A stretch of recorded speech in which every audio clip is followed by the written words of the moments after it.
नमस्ते साथियों, मैं राजेंद्र सिंह। मैं आप सभी को एक विचार साझा करना चाहता हूं। सेंट्रल रेलवे में ईसीसी सोसाइटी लिमिटेड बैंक का चुनाव हो रहा है, कोऑपरेटिव बैंक का चुनाव हो रहा है, जो रेल कर्मचारियों के शेयर होल्डर के द्वारा स्थापित किया गया है। और उस कॉरपोरेशन के अंतर्गत, सोसाइटी के अंतर्गत जो भी भर्ती होती है, वो जो उसमें उम्मीदवार लीड कर रहे हैं उनके ही रिश्तेदार, दूर दराज के रिलेटिव ही अधिकांशता भरी गई है।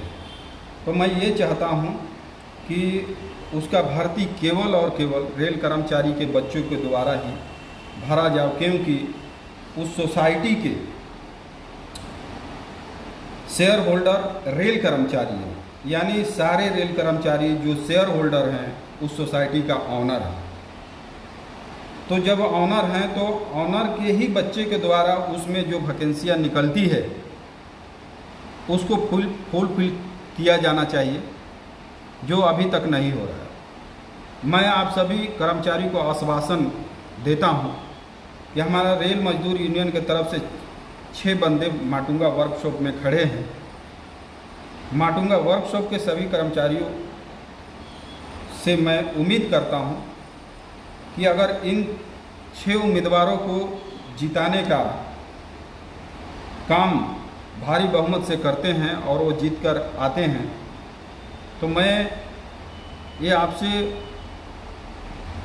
वादा करता हूं कि जो सोसाइटी के अंतर्गत वैकेंसी निकलेगी आवश्यकता के हिसाब से, उस वैकेंसी को रेल कर्मचारी के बच्चे के द्वारा ही भरा जाएगा। केवल पदाधिकारी के, यूनियन के पदाधिकारी के बच्चे के द्वारा नहीं, बल्कि जो भी रेल कर्मचारी होंगे, जो भी शेयर होल्डर होंगे, उनके बच्चे के द्वारा उस वैकेंसी को फुलफिल किया जाएगा।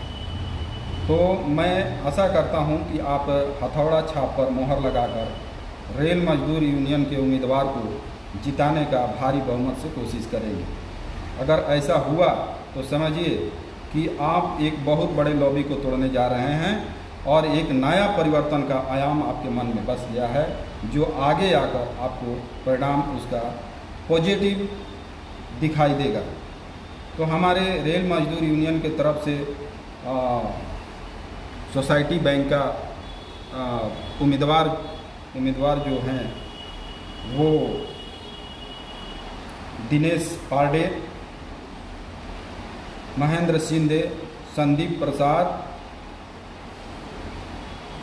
मुलेश होगानी, मीना गुप्ता और मनोज कुमार जी हैं। इन 6 लोगों को भारी बहुमत से विजय बनाने का कोशिश करें। दोस्तों, आप लोगों को एक कंफ्यूज क्लियर करना चाहता हूं। माटुंगा वर्कशॉप में 12 पैनल है,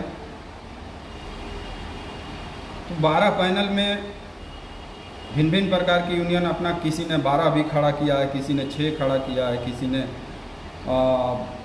10 खड़ा किया है, उसमें 2 किसी को दिया है, SC ST को। इस तरह का मिसलेनियस भी करके खड़ा किए हैं, यानी 12 ही पैनल है। यानी एक कर्मचारी 12 लोगों को मत देने के लिए उनका अधिकार है। तो जब हमारा रेल मजदूर यूनियन की तरफ से 6 लोग खड़े हैं, इसका मतलब एक कर्मचारी 6 लोगों का वोट देंगे और प्लस उनके पास में अभी 6 बैलेंस है, तो वो किसी को भी दे सकते हैं।